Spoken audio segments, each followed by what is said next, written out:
Assalamualaikum warahmatullahi wabarakatuh.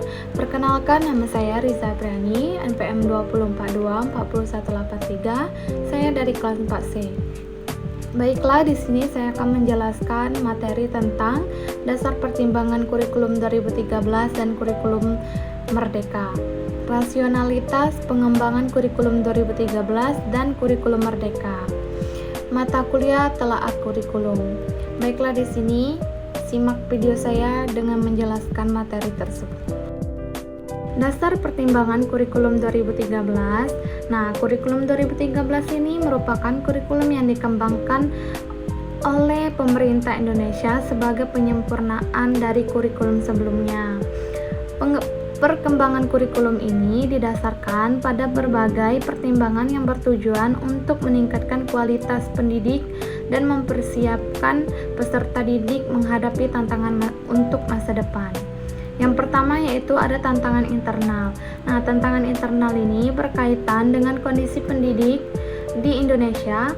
Sistem pendidikan dituntut untuk memenuhi standar nasional pendidikan yang meliputi yaitu standar isi, proses, kompetensi, penilaian, sarana, pengelolaan, standar pembiayaan, serta standar pendidikan dan tenaga kependidikan. Selanjutnya yaitu yang kedua, tantangan eksternal. Selain tantangan dari dalam, pendidik juga menghadapi tantangan dari luar, seperti perkembangan globalisasi, kemajuan ilmu pengetahuan dan teknologi, serta perubahan sosial dan budaya masyarakat. Globalisasi ini menyebabkan persaingan antar negara semakin ketat sehingga diperlukan sumber daya manusia yang memiliki kemampuan berpikir kritis, kreatif, dan inovatif. Perkembangan teknologi informasi juga menuntut peserta didik untuk memiliki kemampuan literasi, teknologi, serta keterampilan abad ke-21, seperti komunikasi, kolaborasi, kreativitas, dan berpikir kritis. Dan yang ketiga yaitu penyempurnaan pola pikir pembelajaran. Nah, kurikulum 2013 ini menekankan perubahan pola pikir dalam proses pembelajaran. Pembelajaran yang sebelumnya lebih berpusat pada guru diubah menjadi pembelajaran yang berpusat pada peserta didik. Peserta didik diharapkan lebih aktif dalam mencari, memahami, dan mengembangkan pengetahuan. Pembelajaran tidak hanya menekankan pada kegiatan menghafal, tetapi juga pada kemampuan memahami konsep, menganalisis masalah, serta menerapkan pengetahuan dalam kehidupan sehari-hari. Dan yang keempat yaitu ada penguatan pendidikan karakter. Selain saat tujuan utama kurikulum 2013 ini adalah membentuk karakter peserta didik, oleh karena itu kurikulum ini menekankan keseimbangan antara aspek sikap, pengetahuan, dan keterampilan. Dalam kurikulum 2013 ini terdapat kompetensi inti atau KI yang menjadi dasar pengembangan kompetensi peserta didik, yaitu yang pertama kompetensi sikap spiritual, yang kedua kompetensi sikap sosial, yang ketiga yaitu kompetensi pengetahuan, dan yang keempat kompetensi keterampilan. Keempat kompetensi tersebut saling berkaitan dan berkembang sebagai kegiatan pembelajaran di sekolah. Dan materi selanjutnya yaitu ada rasionalitas pengembangan kurikulum 2013. Rasionalitas perkembangan kurikulum 2013 ini didasarkan pada kebutuhan untuk meningkatkan mutu pendidikan serta menyesuaikan sistem pembelajaran dengan perkembangan zaman. Kurikulum ini direncanakan untuk menghasilkan peserta didik yang tidak hanya memiliki pengetahuan akademik, tetapi juga memiliki karakter yang baik serta keterampilan yang dibutuhkan dalam kehidupan bermasyarakat. Dalam proses pembelajaran,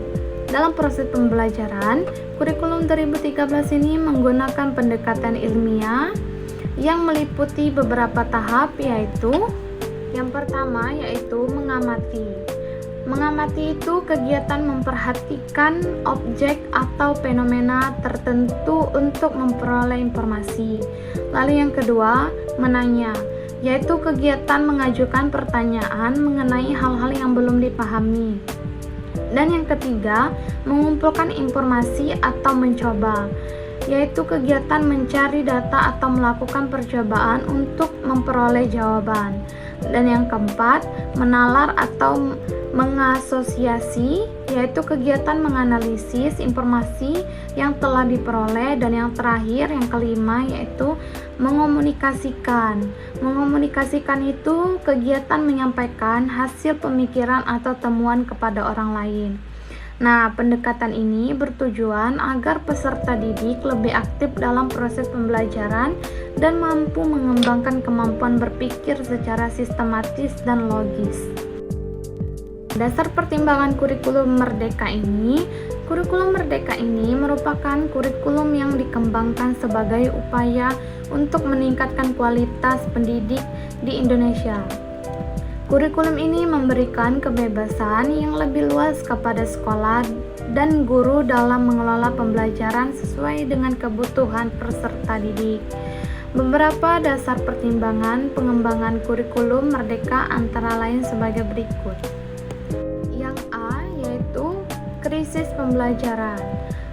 Krisis pembelajarannya ini adalah berbagai penelitian menunjukkan bahwa kemampuan literasi dan numerasi peserta didik di Indonesia masih perlu ditingkatkan. Hal ini menunjukkan bahwa sistem pembelajaran perlu diperbaiki agar lebih efektif dalam peningkatan kemampuan dasar siswa. Dan yang B, yaitu dampak pandemi COVID-19. Pandemi COVID-19 ini menyebabkan terjadi gangguan dalam proses pembelajaran.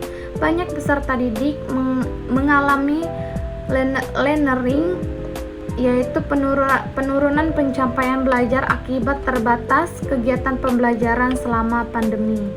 Oleh karena itu, diperlukan kurikulum yang lebih sederhana dan fokus pada materi yang esensial agar proses pembelajarannya dapat berjalan lebih efektif. Yang ke-C, yaitu kebutuhan pembelajaran yang fleksibel. Setiap pendidik memiliki kemampuan dan gaya belajar yang berbeda. Kurikulum merdeka memberikan fleksibilitas kepada guru untuk menyesuaikan metode pembelajaran dengan kebutuhan siswa serta kondisi lingkungan sekolah. Guru juga memiliki kebebasan untuk mengembangkan berbagai strategi pembelajaran yang kreatif dan inovatif. Dan yang D, yaitu menguatkan karakter melalui profil belajar Pancasila. Kurikulum merdeka ini menekankan pembentukan karakter peserta didik melalui profil pelajar Pancasila. Profil ini menggambarkan karakter dan kompetensi yang diharapkan dimiliki oleh setiap peserta didik di Indonesia. Profil belajar Pancasila ini meliputi 6 dimensi, yaitu yang pertama, beriman, bertakwa kepada Tuhan Yang Maha Esa dan berakhlak mulia. Yang kedua, berbianika global. Yang ketiga, gotong royong. Keempat, mandiri. Dan yang kelima, bernalar kritis. Dan yang terakhir, kreatif. Dari selanjutnya yaitu ada rasionalitas pengembangan kurikulum merdeka. Nah, rasionalitas pengembangan kurikulum merdeka ini didasarkan pada kebutuhan untuk menciptakan sistem pendidikan yang lebih relevan serta dengan perkembangan zaman serta kebutuhan peserta didik. Kurikulum ini dirancang agar pembelajaran menjadi lebih sederhana, mendalam, dan bermakna. Materi pembelajaran disusun secara lebih ringkas sehingga peserta didik dapat memahami konsep secara mendalam, bukan hanya sekedar menghafal.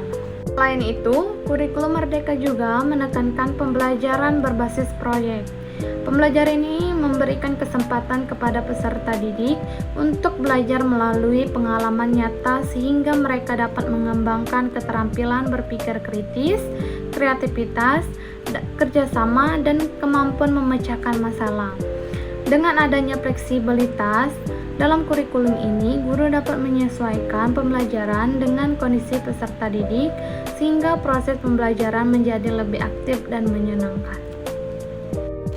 Sekian itu saja yang dapat saya jelaskan. Lebih dan kurang saya mohon maaf. Saya akhiri. Wassalamualaikum warahmatullahi wabarakatuh. Bye bye.